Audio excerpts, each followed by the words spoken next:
Programme capital view के साथ मैं हूं नाहिद चौधरी। नाज़रीन, सबसे पहले ऑब्वियसली हम इस वक्त बात करेंगे जो सबसे बड़ी खबर है आजकल जंग के हवाले से ईरान, अमेरिका और इसराइल की, और जो डेवलपमेंट्स हो रही हैं हम आपको आगाह कर रहे हैं। और ये एक डेवलपिंग स्टोरी है, लेकिन इस वक्त हमें जिस तरह से ईरान नज़र आ रहा है और बिल्कुल मुकम्मल तौर पर अपनी सारी स्ट्रैटेजी में वो कामयाब हमें नज़र आ रहा है। और अब बिल्कुल वाज़े तौर पर ये कहा जा सकता है और हम ये देख सकते हैं कि इसराइल और अमेरिका इस जंग से जान छुड़वाना चाहता है। आपस के भी कुछ इख्तलाफात उनके सामने आ रहे हैं। प्रेसिडेंट ट्रंप जो हैं वो इस वक्त ये चाहते हैं कि आबना हुर्मुज़ को किसी तरह से खुलवाया जाए और दीगर ममालिक से वो मदद की अपील भी कर रहे हैं, लेकिन ये चीज़ें इस तरह से नहीं होती हैं। आप खुद जंग में कूदे थे और उसके बाद अगर आप दूसरी दुनिया से अपील करते हैं, दूसरे ममालिक से, तो अपने मुल्क के हालात कोई भी ख़राब नहीं करना चाहेगा। और बड़े वाज़े तौर पर हमने देखा कि यूरोप की तरफ से जो स्टैंड सामने आया, स्पेन जो बात कर रहा है, फ्रांस जो बात कर रहा है, फिर रशिया, चाइना और मिडल ईस्ट कंट्रीज़ जो हैं वो इस जो जंग का आगाज़ किया गया इस स्ट्राइक को ऑब्वियसली किसी ने भी जो है उसकी हिमायत नहीं की है, बल्कि जो ईरान का स्टैंड है और जिस बहादुरी के साथ वो ये जंग लड़ रहे हैं सारी दुनिया इसको देख रही है। और इस वक्त ज़्यादातर ममालिक जो है वो ईरान के साथ खड़े हुए हैं। और पाकिस्तान की सिफारतकारी, पाकिस्तान की खारिजा पॉलिसी यहाँ हमें बेहद नुमाया नज़र आती है। और जब ये बात होती थी कि कौन से बड़े प्लेयर्स हैं जो इस मामले में अहम किरदार अदा कर सकते हैं, पाकिस्तान उनमें एक नुमाया किरदार के तौर पर इस वक्त उभरा है।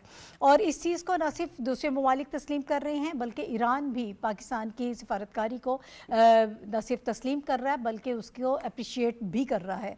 अभी जो स्टेटमेंट सामने आई है ईरानी वज़ीर ख़ारिजा अब्बास अराग़ची की जानिब से, उन्होंने पाकिस्तान का शुक्रिया अदा किया है कि पाकिस्तान की जो मतवाज़न ख़ारिजा पॉलिसी है और कामयाब मिलिट्री डिप्लोमेसी की बदौलत अक़वाम आलम में एक नुमाया जो किरदार, नुमाया मकाम हमारे पाकिस्तान का नज़र आ रहा है। उन्होंने कहा है कि मैं हुकूमत पाकिस्तान का तहे दिल से शुक्रिया अदा करता हूँ इस सारे मामले में जिस तरह से पाकिस्तान मदद कर रहा है और पाकिस्तान का जो मस्बत किरदार है वो नुमाया तौर पर हमें नज़र आ रहा है। ओवरऑल भी हम बात करेंगे कि ये सारा मामला अब कहाँ जाके रुकेगा। ज़ाहिर है कि अमेरिका इस चीज़ को मज़ीद, उनके इतना स्टेमिना नहीं है, इतनी कैपेसिटी नहीं है, इसको वो नहीं लेकर चल सकते, लेकिन ईरान के पास अभी भी बहुत ज़्यादा ऑप्शंस मौजूद हैं और वो इस जंग को आगे लेकर इसे तवील भी कर सकते हैं। ये अब उनके हाथ में है। आबना हुर्मुज़ वाला जो मामला है वो एक बड़ा अहम इसमें रोल प्ले कर रहा है और जो इन्होंने मिडल ईस्ट के हवाले से अपनी स्ट्रैटेजी बनाई है वो भी उनकी बेहतरीन तौर पर इस वक्त परफॉर्म कर रही है। बहुत कामयाबी के साथ चीज़ें जो हैं वो उनकी फेवर में जा रही हैं। हमारे पैनलिस्ट इस पर क्या राय रखते हैं इस पर हम बात करेंगे। मुझे इस वक्त प्रोग्राम कर रहे हैं हाफिज़ ताहिर खलील साहब, रशीद साफ़ी साहब पैनल का हिस्सा हैं, डॉक्टर फ़ारूक आदिल साहब, नाज़िया मुस्तफ़ा साहिबा और शहनीला अमार साहिबा प्रोग्राम में मौजूद हैं। आप सबका बहुत शुक्रिया हमें ज्वाइन करने के लिए। हाफिज़ साहब, एक तो ओवरऑल इस जंग के हवाले से हम बात कर रहे हैं कि ईरान जो है वो हमें बहुत कामयाब इसमें नज़र आ रहा है। अब अमेरिका की जानिब से कोई भी दावा किया जाए, वो जितने भी कामयाबी के दावे करें वो हम सब जानते हैं कि वो गलत हैं, लेकिन पाकिस्तान का किरदार जो है वो बहुत अहम हमें नज़र आ रहा है। और फिर जब ईरानी वज़ीर ख़ारिजा पाकिस्तान का शुक्रिया अदा करते हैं तो फिर इसकी जो है वो मज़ीद इसको हम ये समझते हैं कि पाकिस्तान हमें लाइमलाइट में नज़र आ रहा है। Thank you Nahid.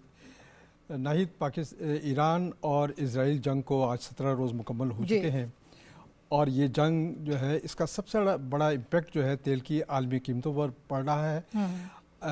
ये आबनाए हुर्मुज़ बंद होने की वजह से इस वक्त दुनिया में तेल की शदीद शॉर्टेज हुई है और तेल की कीमतें जो हैं आज ही $99 से वो $107 तक पहुंची हैं फी बैरल।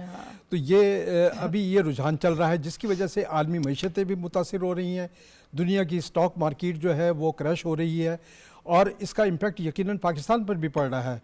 लेकिन पाकिस्तान ने बेहतर हिकमत अमली के तहत तेल के वाफर ज़खायर जो हैं अपने महफूज किए हैं और लोगों को रिलीफ भी पहुँचाने की कोशिश की है और कोशिश ये की है कि यहाँ पर होल्डिंग ना हो। लेकिन इसका जो आलमी सप्लाई चेन पर जो असर पड़ रहा है उसकी वजह से हम ये देख रहे हैं कि ये जंग जो है वो जंग की वजह से जो बहरान है वो संगीन होता जा रहा है। और प्रेसिडेंट ट्रंप जो कोशिशें भी कर रहे हैं आबनाए हुर्मुज़ को खोलने के लिए, वो दो तरह से हम देख रहे हैं कि उसमें दो पहलू बहुत नुमायां हैं। एक तो ये कि उन्होंने 7 मुल्कों से अपील की थी कि वो अपनी फ़ौजें, अपनी जंगी जहाज़ जो हैं वो भेजें आबनाए हुर्मुज़ में उनकी मदद के लिए, ताकि वो उसको खुला रखा जाए। इन 7 ममालिक जिसमें चीन, जापान, जनूबी कोरिया और दीगर ममालिक शामिल हैं, वो उनमें से बरतानिया समेत किसी एक मुल्क ने भी उनके साथ शरीक होने से इनकार किया है और कोई भी उनका साथ देने के लिए तैयार नहीं है, जिसकी वजह से अब उनका लबो लहजा ना सिर्फ ये कि उससे पता ये चलता है कि प्रेसिडेंट ट्रंप और उनकी इंतजामिया के लोग जो हैं वो ना सिर्फ फ्रस्ट्रेशन का शिकार हो रहे हैं, बल्कि उनका अंदाज़े तकल्लुम जो है वो एक धमकी आमेज रुझान की भी निशानदेही कर रहा है। मसलन आज उन्होंने अपने तैयारे में जो सहाफ़ी थे उनसे बातचीत करते हुए कहा कि अगर जो है वो मेरा आबनाए हुर्मुज़ बंद करने में मेरा साथ न दिया तो हम नेटो को जो है बहुत बुरे दिन देखना पड़ेंगे। फिर ये भी कहा कि अगले महीने जो है चीन के सदर आ रहे हैं, वो मुलाकात भी नहीं हो सकती। देखिए, ये वो गुफ्तगू है जो बता रही है कि वो क्या सोच रहे हैं और उनके मुताबिक काम जो है नहीं हो पा रहे। दुनिया जो है इस जंग को ख़त्म करने के लिए कोशा है और इसमें हम ये देख रहे हैं कि पाकिस्तान अपने दोस्त ममालिक, ख़ास तौर पर सऊदिया, टर्किया, इनके साथ मिलकर कोशिश ये कर रहे हैं कि एक डिप्लोमेसी के ज़रिए इनको मकालमे की तरफ बढ़ाया जाए और बातचीत की तरफ लाएं और इस जंग को जो खित्ते में आग भड़क रही है उसको ख़त्म करने की कोशिश की जाए। ये हमारी डिप्लोमेसी है जो आज इराक़ी वज़ीर ख़ारजा उर्दू लैंग्वेज में मैसेज दे रहे हैं, पाकिस्तानी अवाम का शुक्रिया अदा कर रहे हैं, पाकिस्तान की पार्लियामान का शुक्रिया अदा कर रहे हैं कि पाकिस्तानी कौम हमारे साथ यकजहती का इजहार कर रही। ये सिर्फ पाकिस्तानी कौम का मामला नहीं है, हर इंसाफ पसंद दुनिया के हर इंसाफ पसंद जो कौमें हैं वो आज ईरान के साथ खड़ी हैं और वो चाहती हैं कि जंग जो है खित्ते से ख़त्म हो और जल्द से जल्द सुकून हो, ताकि दुनिया भर में ये जो बहरान पैदा हो रहा है इसको ख़त्म किया जा सके। अच्छा, साफ़ी साहब, इस वक्त 7 ममालिक से अमेरिका मदद मांग रहा है, फिर नेटो को भी इन्होंने धमकी दी है कि अगर उनका साथ ना दिया गया तो नेटो का मुस्तकबिल जो है वो नेटो का वो ख़तरे में पड़ सकता है। डेस्परेशन अब वाज़े तौर पर नज़र आ रही है। आप बेशक अपनी फतह का ऐलान कर रहे हैं कि हमने अपने टारगेट्स अचीव कर लिए हैं, लेकिन आपके लिए मामलात ज़्यादा संगीन होते जा रहे हैं। इसकी अंडरस्टैंडिंग भी मौजूद है, लेकिन ओवरऑल जाहिर है कि जो एक उन्होंने अपना नैरेटिव बनाया हुआ है वो उसी को लेके चल रहे हैं। शुक्रिया नाहिद। उर्दू में कहते हैं कि गुरूर का सर नीचा, तो अमेरिका और इसराइल ने तकब्बुर के साथ ईरान पे हमला किया था और वो समझ रहे थे कि चंद ही दिनों में ईरान उनके सामने लेट जाएगा, क्योंकि उन्होंने प्लानिंग की हुई थी कि उनकी लीडरशिप को मारा जाएगा, उनके हथियारों के और पेट्रोलियम के और फ्यूल के ज़खायर को तबाह व बर्बाद किया जाएगा। तो ईरान के पास जवाब देने के लिए या रिटालिएशन के लिए कुछ नहीं होगा और इसराइल और अमेरिका का जो मकसद था वो पूरा हो जाएगा और ईरान में और नहीं तो कम से कम रिजीम चेंज का तो उन्होंने ज़रूर सोचा था और उसके लिए स्टैंड बाय लोग भी उन्होंने उसके लिए तैयार किए थे। तो ये जंग अब ईरान जो है अब हथियारों की बजाय हौसले से ये जंग लड़ रहा है और हौसले की इस जंग में अमेरिका के हौसले हमें पस्त नज़र आ रहे और ईरान चूँकि अखलाक़ी तौर पर इस रिटालिएशन का जवाज़ रखता है और अमेरिका और इसराइल के साथ ईरान के ख़िलाफ़ इन हमलों का कोई जवाज़ नहीं है, तो यही वजह है कि दुनिया की खामोश अक्सरियत ईरान के साथ है और जो कुछ बाजगुजार है अमेरिका के अब भी ईरान के ख़िलाफ़ अमेरिका का हाथ बिठा रहे हैं, लेकिन ईरान का जो स्ट्रेटजी है वो हमें कामयाब नज़र आ रही है। अब ना वो डेविड स्लिंग की वो अफादियत रही है, ना वो ईरानी आयरन डोम का गुरूर और तकब्बुर बरकरार रहा है, बल्कि इसराइल से ये खबरें आ रही है कि वहाँ पे इंटरसेप्टर्स की जो एक कमी है उसका भी सामना है, और यही वजह है कि ईरानी मिसाइल जो है वो बराह रास्त तल अबीब, हीफा और इस किस्म के बाकी जो बड़े शहर है इसराइल के उसको हिट कर रहा है, और जवाब बहुत सख्त दिया जा रहा है। अब बात जो है ईरान की लबनान, बेरूत और तल अबीब में उनके हमलों से ज़्यादा जो तशवीश अमेरिका को और बाकी दुनिया को है वो अबनाए हुर्मुज़ की बंदिश का है, जिसकी वजह से पूरी दुनिया में जो है तेल की सप्लाई और बाकी जो कम्युनिटीज़ है उसकी सप्लाई चेन जो है वो मुतासिर हुआ है, और दुनिया में महंगाई और बेचैनी की एक नई लहर सामने आई है। ये तो पाकिस्तान जैसे चंद ममालिक को छोड़कर इनकी खुशकिस्मती है कि उन्होंने अपने खारजा पॉलिसी को जोश की बजाय बड़े होश के साथ आगे बढ़ाया है, और यही वजह है जिसका आप जिक्र कर रही थे और हाफिज़ साहब भी उसकी तायीद कर रहे थे कि ईरान जो है उर्दू ज़ुबान में ऑफिशियली पाकिस्तानी जो कंट्रीब्यूशन है और पाकिस्तान का जो ईरान का साथ है उसकी वो तारीफ़ व तौसीफ़ कर रहे हैं, और ईरान का पाकिस्तान पे एतमाद और इस पूरे मामले में पाकिस्तान का जो एक मीडिएशंस का और एक मुतवाज़न खारजा पॉलिसी का जो एक वो अमल है उसका एक नतीजा आज ये हम देख रहे हैं कि अबनाए हुर्मुज़ से कराची नाम का एक पाकिस्तानी शिप जो है वो मुत्तहिदा अरब इमारात से तेल का एक बहुत बड़ी मकदार के साथ वो कराची के साहिल की तरफ रवा दवा है, यानी ईरान ने उनको बखुशी अबनाए हुर्मुज़ से इजाज़त दी है। और इसी तरह चीन के बारे में भी इतलात है कि उनके चंद जहाज़ों को ईरान ने जाने दिया है। तो मेरा कहने का मतलब ये है कि ईरान ने इस वक्त दुनिया की मईशत की शारक को अपने कब्जे में कर रखा है। अबनाए हुर्मुज़ जब तक बंद रहेगा तब तक अमेरिका और उसके इत्तेहादियों का सांस भी बंद रहेगा। तो ये एक स्ट्रेटेजिक मूव है, और इस बात की फिर कभी इम्कान हमें नज़र आता है कि इसके नतीजे में बहुत जल्द मगरिब ईरान के सामने घुटने टेक देगा और कम से कम मुज़ाकरात का एक अमल शुरू होने का हमें इम्कानात नज़र आ रहे हैं। और घुटने टेकने का ये अमल तो साफ़ी साहब जब आप मदद मांग रहे हैं, डॉक्टर साहब इस पे मज़ीद बात करेंगे, आप दीगर ममालिक से जो मदद मांग रहे हैं तो उसका आगाज़ तो समझे हो गया, अब तो उस लेवल पर जंग आ गई है जिस तरह इन्होंने साफ़ी साहब ने भी पहले इशारा किया था कि अब तो बिल्कुल चीज़ें वाज़े हो गई हैं। अमेरिका डेस्परेट है, इसराइल भी चाहता है ये जंग रुक जाए। अब तो मुकाबला यहाँ तक पहुँचा हुआ है कि कौन पहले पल के झपकता है, कौन जो है वो पीछे हटता है। ईरान तो ऑब्वियसली पीछे हटने वाला नहीं है।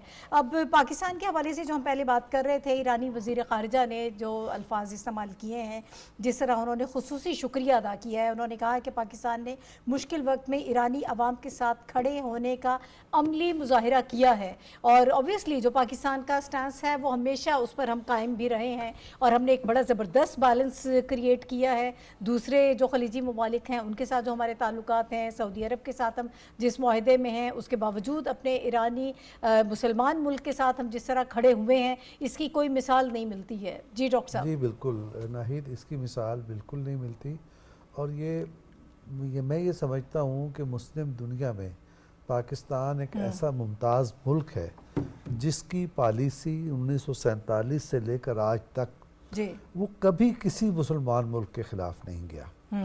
हमारे साथ वाक़यात होते रहे हैं, जो हम शाकी हैं हम अपने बाज़ दोस्तों के, लेकिन पाकिस्तान से कोई ऐसा गिला नहीं कर सकता कि मुस्लिम उम्मा के इत्तेहाद के ख़िलाफ़ और किसी मुसलमान मुल्क के ख़िलाफ़ एग्रेशन हो रही हो तो पाकिस्तान ने एग्रेशन की सपोर्ट की हो, ऐसा कभी नहीं हुआ। लेकिन ये जो ज़माना है, जिस अहद में हम जी रहे हैं और जिस जंग को हम देख रहे हैं, इस जंग ने तो दुनिया की सियासत का पांसा पलट दिया है, और वो जो ताकतें, आलमी ताकतें जो समझी जाती थी कि बिल्कुल उनको शिकस्त नहीं हो सकती, उनका कोई बाल बीका नहीं हो सकता, वो मजबूर दिखाई दे रही हैं। उसके मुकाबले में पाकिस्तान और पाकिस्तान के दोस्त मुल्क एक नई ताकत के तौर पे उभर रहे हैं, चाहे वो पाकिस्तान और सऊदी अरब का इत्तेहाद हो, चाहे वो पाकिस्तान और तुर्किया की अंडरस्टैंडिंग हो, चाहे वो पाकिस्तान और ईरान की अंडरस्टैंडिंग हो।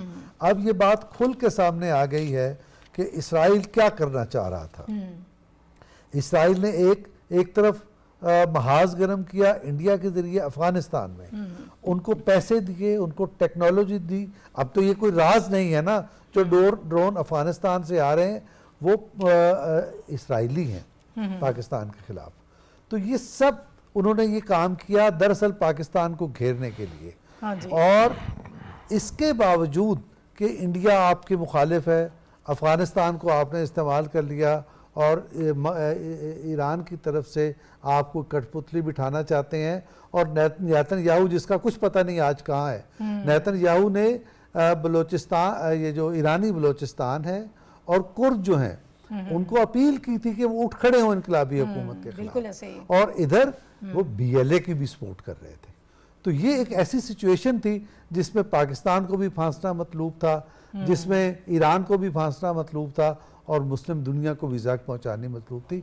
ऐसी मुश्किल सूरत हाल में पाकिस्तान एक खारजा ताल्लुकात के जाइंट के तौर पर, एक सियासी जाइंट के तौर पर और खारजा हिकमत अमली के एक बड़े रहनुमा के तौर पे उभर के सामने आए, जिसकी आपने अभी बताया कि जिसकी तारीफ आपको ईरान से भी नज़र आ रही है। और इतने जज्बाती हुए कि उन्हें उर्दू में उन्होंने हमारा शुक्रगुजारी का पैगाम जारी किया और इतने वो शुक्रगुजार हुए कि पार्लियामेंट में बैठ के नारे लगाए। बिल्कुल इतने हमारे सऊदी भाई शुक्रगुजार हुए कि वजीर आजम शहबाज शरीफ गए तो शाही फ्लीट ने वजीर आजम के तैयारे का इस्तकबाल किया। इसी तरह तुर्किया है, इसी तरह से आपको चीन दिखाई दे रहा है। तो इस सारी सिचुएशन में पाकिस्तान के जो रिवायती हरीफ और दुश्मन थे वो कमज़ोर हुए हैं और पाकिस्तान को अल्लाह ताला ने सुरखरू किया है। और मुस्लिम दुनिया के भी मसाइल यकीनन आगे चल के हमें घटते हुए दिखाई देंगे, क्योंकि वो मिथ टूट गया है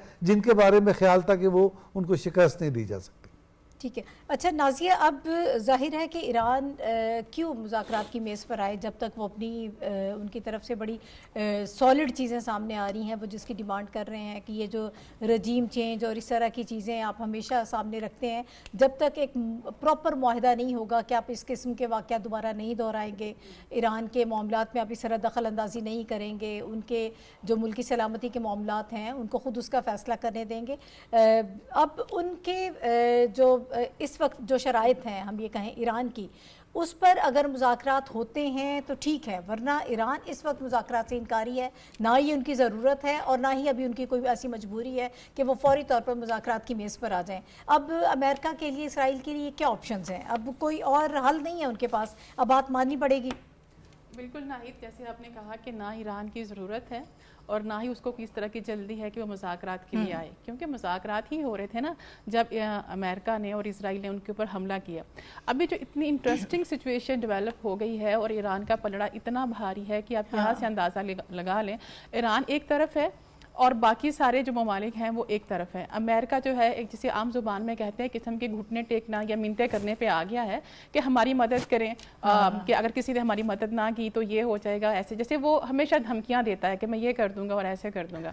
इसराइल ने अमेरिका को उनकी उतनी सलाह मशवरा नहीं किया जिस तरह से उसने उसके ऊपर हमला कर दिया। अब उन जो न्यूज़ हैं या कुछ रिपोर्ट्स के मुताबिक उनके अंदर भी इस चीज़ में फूट पड़ रही है कि जिसमें यह कहा गया है कि इसराइल ने अमेरिका को बगैर सोचे समझे ईरान के ऊपर जो है हमले में उनको उकसाया और उन्होंने उनकी जो अंडरस्टैंडिंग थी, जो उन्होंने एवेल्युएट किया था ईरान का रिस्पांस, उससे बहुत गुना ज़्यादा उनका रिस्पांस है। अब ईरान की अगर हम सूरत हाल देखें, ईरान ने इतना अच्छे से उसने सारी चीज़ों को टैकल किया। अब देखिए कि उसने गल्फ कंट्रीज़ को लेके आप बरतानिया देख लें, फ्रांस पे, जितनी हमारी यूरोपियन कंट्रीज़ हैं, इवन इसमें जापान की कर लें, अब साउथ कोरिया कर लें, कौन सा ऐसा मुल्क है जो इस बात पर अब बात नहीं कर रहा कि अमेरिका को इनसे बात करनी चाहिए। फ्रांस, स्पेन और बरतानिया के जो प्राइम मिनिस्टर्स हैं या उनके जो हाई ऑफिशियल्स हैं वो ये कह रहे हैं कि हमें अब इस मामले में रशिया से बात करनी चाहिए, क्योंकि रशिया का जो तेल है वो बहुत ज़्यादा बिक रहा है और रशिया का जो इस टाइम पे चाइना और रशिया जो है, चाइना, रशिया और ईरान की जो इस टाइम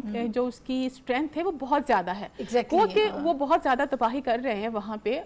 इजराइल जो है वो बाज तो नहीं आया, लेकिन उनका हौसला बहुत बुलंद है और वो जिस तरह से, और उनको भी नजर आ रहा है क्योंकि वो ये समझ रहे हैं कि इजराइल की अगली मूव क्या होगी। और ईरान को यहाँ तक पता है कि 9/11 जैसा कोई एक सोचा जा रहा है कि ईरान किया जाए और इसका सारा मलबा ईरान पे डाल दिया जाए। और वो पहले खबरदार कर चुके हैं, पहले खबरदार कर चुके हैं, ट्विटर पर कुछ... उनके बाकायदा जो है वो सारी उनकी ट्वीट्स आ रही हैं। तो ईरान बहुत अच्छे से सारी सिचुएशन को जो वो अंडरस्टैंड कर रहा है। और ईरान की सबसे ज़बरदस्त बात पता है क्या है नाहिद, उसने देखिए कि पूरी जो खित्ता है उसने क्या किया, सबकी इकोनॉमी को ऐसे धचका लग गया है सॉरी कि सब इस बात पे सोचने पे मजबूर हो गए, खुदा ना खास्ता अगर ईरान के साथ मुज़ाकरात नहीं होते तो हम सब पिस जाएंगे इसमें। और ईरान ने अपने आप को इतना मजबूत कर लिया है कि जो आपने बात की ना कि वो मुज़ाकरात वो अपनी शराइत पे करेगा, अपनी टर्म्स एंड कंडीशन पे करेगा, क्यों करेंगे? और इतना मजबूत ये हो जाएगा कि आने वाले वक्त में अगर इजराइल, अमेरिका या कोई भी कंट्री सोचता है ना इवन कि हम ईरान पे हमला कर दें या कुछ कर दें, वो सबसे पहले ये जरूर सोचेंगे कि उस वक्त हमारा क्या हशर हुआ था, इकोनॉमी कहाँ चली गई थी, ऑयल क्राइसिस कहाँ था, महंगाई कहाँ चली गई थी। अभी जापान और साउथ कोरिया की मिसाल देख लें कि वो उनको क्या उनकी सिचुएशन होगी। सबसे ज्यादा इफेक्ट जापान और साउथ कोरिया का ही है।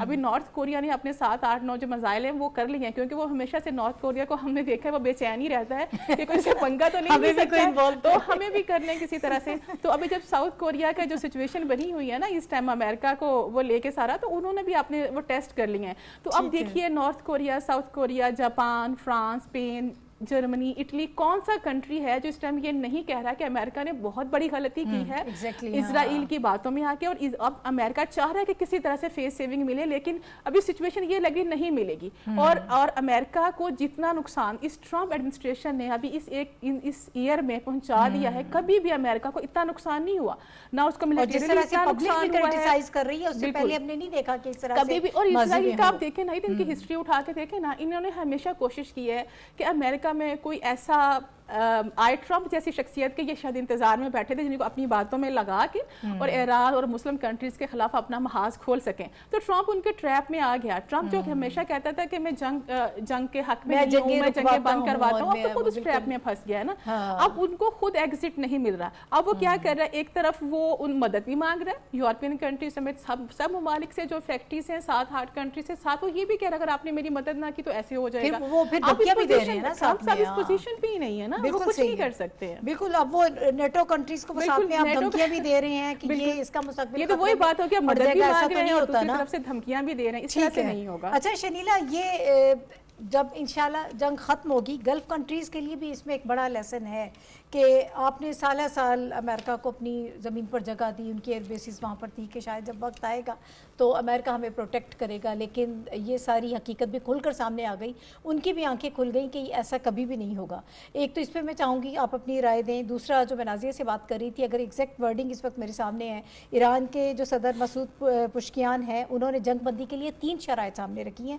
अमेरिका को इसराइल की शुरू करदा इस जंग को ख़त्म करने का वाहिद तरीका ये है कि ईरान के जायज़ हकूक़ को तस्लीम किया जाए, मुआवजे की अदायगी की जाए और मुस्तकबिल की जाहरियत के खिलाफ मजबूत बैनुल-अक़वामी ज़मानतें जो हैं वो इस वक्त मांग रहे हैं। जब तक ये सब चीज़ें नहीं होंगी वो मुज़ाकरात नहीं करेंगे। बहुत शुक्रिया नाहिद। बात यह है कि ये जो जंग इस वक्त हो रही है, ये अमेरिका और इसराइल के गले की में वो हड्डी फंस गई जिसको ना निगल सकते हैं ना उगल सकते हैं। जिस वक्त जंग शुरू हुई थी तो उस वक्त हमने दावे बहुत ज़्यादा सुने थे, और दूसरी बात कि हम 2 दिन में ख़त्म होगी, 4 दिन में ख़त्म हो जाएगी, 5 दिन में ख़त्म हो जाएगी, लेकिन जंग अभी तक चल रही है। और किसी जगह पे भी अगर अमेरिका ये दावा कहीं पे कर दे जी जंग हम अपनी मर्जी से ख़त्म करेंगे, तो उस दावे को साबित नहीं कर पा रहे हैं, क्योंकि इस वक्त जो मुल्क के दुनिया के अंदर जो माशी हालात हो चुके, तो अभी तक आप आए हुर्मुज़ भी नहीं खुलवा पा रहे ना, उसके लिए भी दूसरे ममालिक से जो है मिन्नतें कर रहे हैं। क्यों कर रहे हैं? इसलिए, और दूसरे ममालिक जो है वो इनसे इसलिए इस जंग में नहीं कूदना चाह रहे कि अगर आबनाए हुर्मुज़ के अंदर बाकायदा लड़ाई शुरू हो गई तो उससे जो महंगाई का तूफान आएगा, जिस तरह पेट्रोल की कीमत बढ़ेंगी, बिजली की कीमतें बढ़ेंगी, महंगाई होगी, तो उनके अपने मुल्क के अंदर उनके खिलाफ एहतजाज शुरू हो जाएंगे। तो वो ये चीज़ें अफोर्ड नहीं कर पाते, इसी वजह से वो अमेरिका का भी उस तरह से साथ नहीं दे रहे। लेकिन जो प्रेसिडेंट ट्रम्प थे उनकी एक लेगेसी थी, पिछले टेन्योर में भी हमने देखा कि किसी जंग की तरफ नहीं जा रहे थे। इस टेन्योर में भी वो हर वक्त यही दावे करते थे कि मैं तो जंगें रुकवाने के लिए आया हूं, मुझे तो नोबेल प्राइज मिलना चाहिए। लेकिन अब वो सारी चीजें जो है इस जंग की वजह से वो सब कुछ रिवर्स हो गया है। अब अपने उनके मुल्क के अंदर उनकी पॉपुलैरिटी का ग्राफ जो वो गिर गया है, दुनिया के अंदर उस चीज को अच्छा नहीं समझा जा रहा, और सब ममालिक और जो सुपर पावर का एक इमेज बना हुआ था वो इमेज कोलैप्स हो रहा है, जिस तरह से ईरान ने उनको वो किया है। बाकी ये देखें, वो सुपर पावर का इमेज कोलैप्स होने की वजह से एक तो ये जो ईरान ने उनको टफ टाइम दिया, दूसरा ये जो अरब ममालिक के साथ उन्होंने एग्रीमेंट किया हुआ था और वो डॉलर इनको दे रहे थे कि हमें प्रोटेक्ट करना है, लेकिन वो किसी को प्रोटेक्ट नहीं कर पा रहे हैं। आज भी दुबई के एयरपोर्ट के ऊपर जो है ड्रोन्स का हमला हुआ है, दुबई का बड़ा नुकसान हो रहा है। वहां पर वो जो है इन्वेस्टर वहां से जा रहा है, वहां पे प्रॉपर्टीज की कीमतें जो गिरती जा रही है, दुबई जो एक बिजनेस हब समझा जा रहा था उसका बहुत ज्यादा नुकसान वो हो रहा है। कुवैत को देख लें, बहरीन को देख लें, आप कतर को देख लें, उनकी जिस तरह एयरलाइंस बंद है, जिस तरह उनके इन्वेस्टर वहां पे गैर महफूज होकर बैठ गए हुए हैं। तो ये सारी चीजों में उनके लिए लेसन है कि अगर आप मुसलमान ममालिक आपस में इत्तेहाद करें, अगर आप किसी मुसलमान ममालिक के साथ मिलकर ऐसे मुआहदे करें तो आपको प्रोटेक्शन मिलेगी। जैसे देखिए सऊदी अरब ने पाकिस्तान के साथ किया तो पाकिस्तान ने हर मुहाज के ऊपर जाके उनको सपोर्ट किया, ईरान के साथ जाके बात की, ईरान को बताया कि हमारा उनके साथ डिफेंस पैक्ट है, हम हर जगह पे उनको सपोर्ट करेंगे। तो भी देखे वहां पे हमले रुके हैं और ईरान जो है वो पाकिस्तान का शुक्रिया अदा कर रहा है, सऊदी अरब पाकिस्तान का शुक्रिया अदा कर रहा है। तो उनको ये बात समझनी होगी कि अगर मुसलमान ममालिक आपस में इत्तेहाद होगा, मुसलमान ममालिक आपस में मिलकर रहेंगे तो यही इनकी मजबूती बनेगी। जो इसराइल जो हित्ते का गुंडा बनना चाह रहा है उसको काबू किया जा सकता है, उसको रोका जा सकता है, इनका अगर आपस में इत्तेहाद हो जाए तो। ये इस सारी जंग में से बहुत सी ऐसी चीजें हैं जो मुस्तकबिल में जब बैठ के सोचेंगे ये ममालिक तो उससे हमें खित्ते में बेहतरी होती हुई नजर आएगी। बहुत से जो चीजें वो सेट जो है ना वो उनकी सिमत चेंज होगी। ईरान की शराइत बिल्कुल ठीक है, देखिए ईरान के ऊपर जारियत की गई है। ईरान जब मुज़ाकरात में बैठ रहा था, मुज़ाकरात में बात कर रहा था तो उसके ऊपर ये अटैक बनता नहीं था। अब जो ईरान है उसने अपने आप को इनके दिफा भी किया है, इनकी हमलों को रोका भी है और आज इनको नाको चने वो चबवा रहा है। तो अब और जो उनका वहां पे सिविलियन नुकसान हुआ है, इंफ्रास्ट्रक्चर का हुआ है, वो कंपनसेट करना पड़ेगा अमेरिका को। और अमेरिका को उन्हीं की शराइत के ऊपर अब जाके मुज़ाकरात करने पड़ेंगे क्योंकि जितने ममालिक हैं वो इस वक्त सारे ईरान के साथ खड़े हैं, अमेरिका के साथ कोई भी नहीं खड़ा। इवन नेटो उसकी मदद के लिए अभी तक नहीं आ रहा है क्योंकि हर कोई डर रहा है सिर्फ इस वजह से कि इस जंग का जो रिएक्शन आएगा ना वो बहुत तबाहकुन होगा इकोनॉमी को लेकर और वो हर एक के लिए ख़तरा बन जाएगा। और अपनी अमेरिका की हजमनी जो है वो ख़तरे में पड़ गई है। इस फैसले के बाद, इस जंग के बाद मामला जो हैं वो उनके हाथ से अब निकल गए हैं। अब गेम अमेरिका के हाथ में नहीं है। जो गल्फ़ कंट्रीज़ हैं उनको भी इस चीज़ का एहसास हो गया है कि मुसलमान ममालिक को आपस में लड़वाने की इसराइल की तरफ से कोशिश की जा रही है, उसमें भी इसराइल को नाकामी हुई है। और मुस्लिम जो कंट्रीज़ हैं उन्होंने उनकी अंडरस्टैंडिंग बेहतर हुई है इस जंग के नतीजे में। बहरहाल इसके हवाले से बात होती रहेगी। पाकिस्तान में जो दहशत गर्दी के मामलात हैं उसके हवाले से हम ये चाहते हैं कि इस मौके पर बात करें। और जिस तरह से ऑपरेशन इस वक्त ग़ज़बुल हक़ हम देख रहे हैं कि वो जारी है और उसकी भी जो नताइज हैं वो हमारे सामने हैं। पाक अफ़वाज की जो फैसला कुन कार्रवाइयाँ हैं वो इस वक्त जारी हैं। बाजोड़ सेक्टर में अफ़गान तालिबान की मुतअद्दिद पोस्टें तबाह कर दी गई हैं, मुकम्मल तौर पर इन पोस्टों को तबाह कर दिया गया है। और फिर जो गाइडेड मिसाइल हमलों से दहशत गर्दों के अहम जो ठिकाने हैं उनको भी निशाना बनाया गया है। और ये 2 टोक ऐलान किया गया है कि दहशत गर्दी के मुकम्मल खात्मे तक ये ऑपरेशन जारी रहेगा। इसके अलावा इंफॉर्मेशन मिनिस्टर अताउल्लाह तारड़ साहब ने भी हमें जो ब्रीफिंग दी थी इस हवाले से उन्होंने ये बताया था कि 684 दहशतगर्द हलाक हो चुके हैं। अब तो ऑब्वियसली इसकी तादाद में भी इजाफा हो गया होगा। 900 के करीब ज़ख्मी उन्होंने बताए थे और 252 पोस्टें जो हैं वो तबाह हो चुकी हैं। जो अज़्म है वो हमें नज़र आ रहा है कि हमारी सिक्योरिटी फोर्सेस मुकम्मल तौर पर इस दहशत गर्दी का कला कम्मा करना चाहती हैं। और इंशाल्लाह इस वक्त जो ऑपरेशन जारी है, अब कोई फैसला कुन जो जंग हो रही है तो ऑब्वियसली अब कोई फ़ैसला जो है किए बग़ैर ये मामला ख़त्म नहीं होगा जब तक ये जंग जीतेंगे नहीं, पीछे नहीं हटेंगे। इस पर मैं अपने पैनलिस्ट जो हैं उनकी राय लूँगी। हाफिज़ साहब, इस वक्त बड़ा 2 टोक ऐलान किया गया है कि जब तक जो नुकसानात हम उनको पहुँचा रहे हैं वो भी कौम को साथ के साथ ब्रीफिंग दी जा रही है, लेकिन उसके साथ साथ ये अज़्म हमें नज़र आ रहा है कि अब मामला जो है वो किसी नहज पे, किसी नतीजे पे पहुँचेगा तो मामलात रुकेंगे। देखिए नाहिद, पाकिस्तान का एक ही मुतालबा था और अफ़गान तालिबान रजीम से बड़ी कोशिश की, मुख्तलिफ डेलीगेशन भेजते रहे और इसके अलावा आलमी दबाव भी ये उसमें शामिल था। पाकिस्तान का एक ही मुतालबा था कि अफ़गानिस्तान से दहशत गर्दी के अड्डे ख़त्म किए जाएँ, जिसकी वजह से ना सिर्फ ये कि पाकिस्तान की सलामती मुतासिर हो रही है बल्कि ख़ित्ते की सलामती भी ख़तरे में पड़ी हुई है।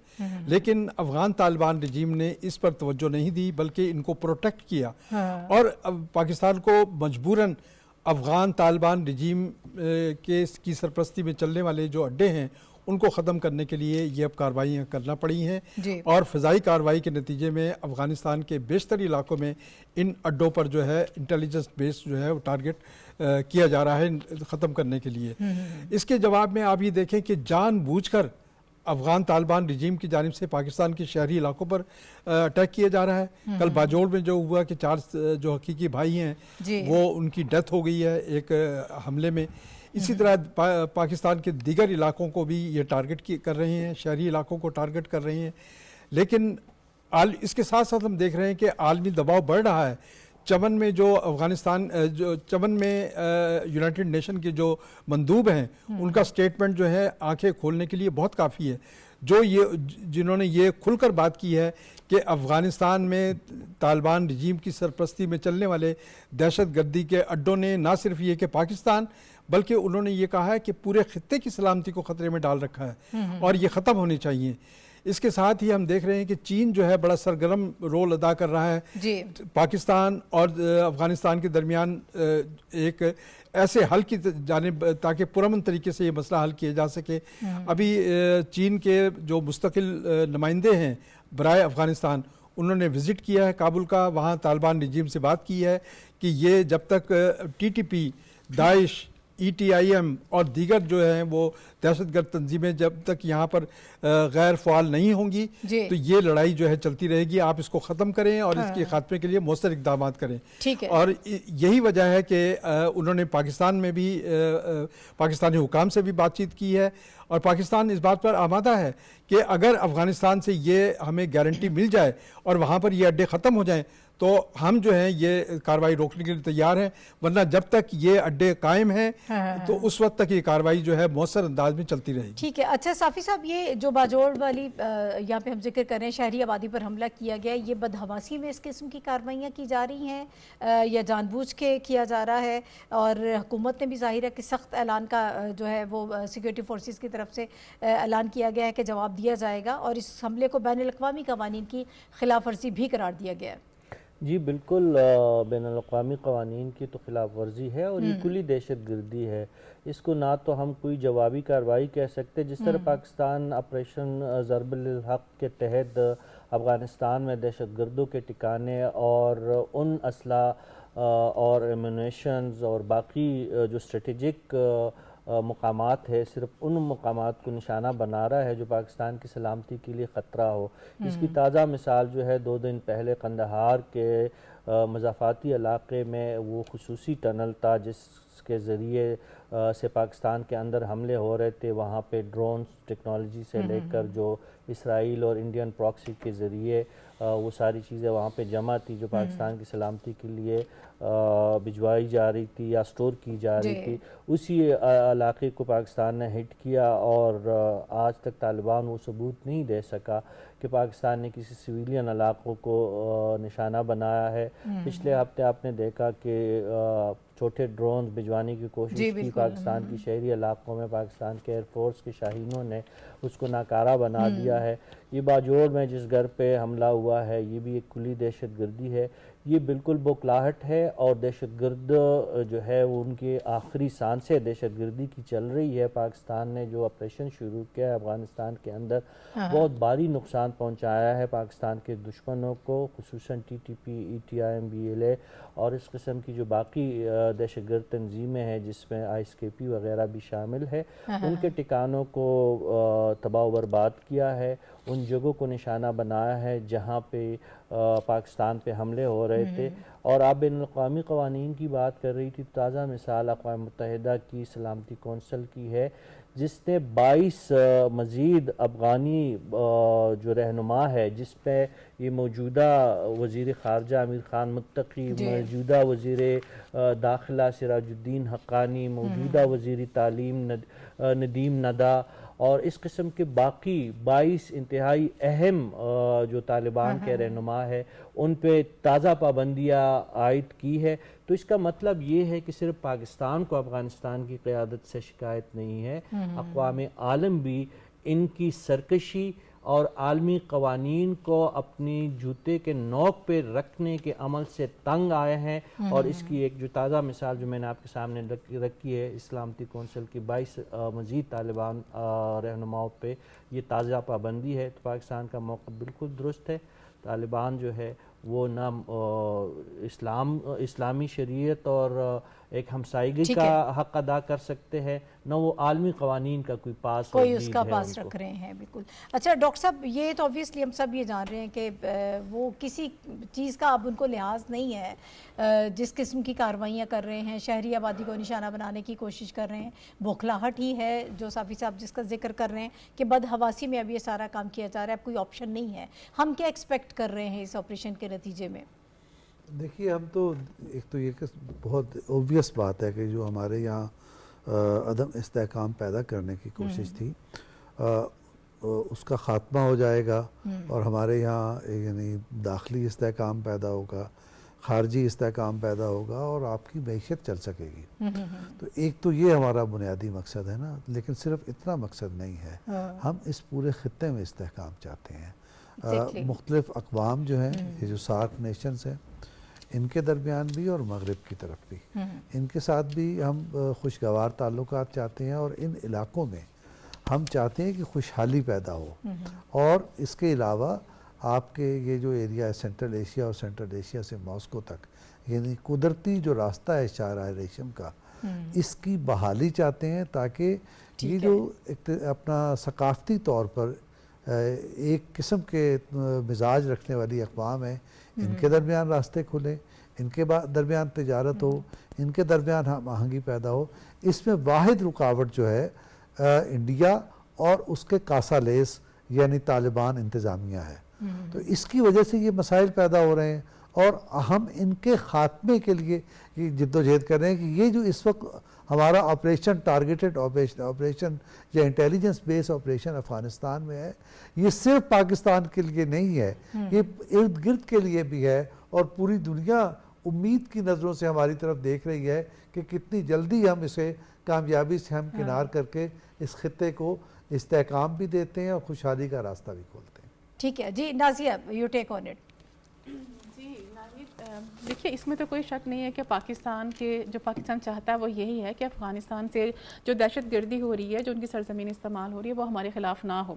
अभी जो हालिया ड्रोन अटैक्स जो उन्होंने किया और हमें जिसे कहते हैं किसी खिलौने से डराने की कोशिश की जाती है, ये वही वाली बात थी कि क्योंकि अफ़गानिस्तान की जितनी कैपेसिटी वो पाकिस्तान जानता है कि वो क्या कर सकता है, क्योंकि जो कुछ हो रहा है उसके पीछे ऑब्वियसली इंडिया है, इजराइल है, जहाँ से वो ऑपरेट हो रहे हैं। और अभी लेटेस्ट जो डेली बेसिस पे जो अपडेट आती है इंफॉर्मेशन मिनिस्ट्री की जानिब से भी कि हमने कितने अपने टारगेट्स जो है वो अचीव कर लिए हैं। सबसे इंपॉर्टेंट बात ये है जो क्लियर करना जरूरी है कि पाकिस्तान ने अभी तक किसी इस तरह से किसी शख्सियत को निशाना नहीं बनाया, बल्कि जो उनके फौजी जहाँ से चीज़ें जैसे ड्रोन्स हैं या असले के उनके ज़खायर हैं, वहाँ पे उनको वो निशाना बनाया जाता है ताकि पाकिस्तान के खिलाफ जो है वो कार्रवाइयाँ रुक सकें। ठीक है। और इसीलिए अभी जो ऑपरेशन है ये जारी रहेगा तब तक जब तक अभी चाइना के इसमें बहुत इंपॉर्टेंट रोल हो सकता है, क्योंकि चाइना ने कहा भी है, पाकिस्तान से भी बात की है, अफगानिस्तान से भी बात की है, क्योंकि चाइना का जो मेन इंटरेस्ट है वो सी पैक को लेकर है और सी पैक जो है वो कभी भी इंडिया या इजराइल इनके इंटरेस्ट में रहा ही नहीं, इवन दो कि अमेरिका के भी इंटरेस्ट में नहीं है। तो चाइना इसीलिए बहुत इंपॉर्टेंट ये रोल प्ले कर सकता है और कर भी रहा है।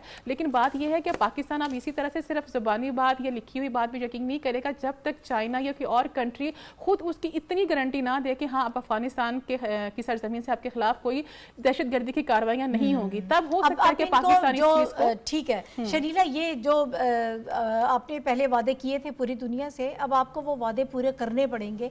अब उससे कम पे बात बनेगी नहीं। पहले तो सिर्फ वादे किए थे लेकिन आपने उस पर अमल दरामद नहीं किया, अब आपको अमल करना पड़ेगा।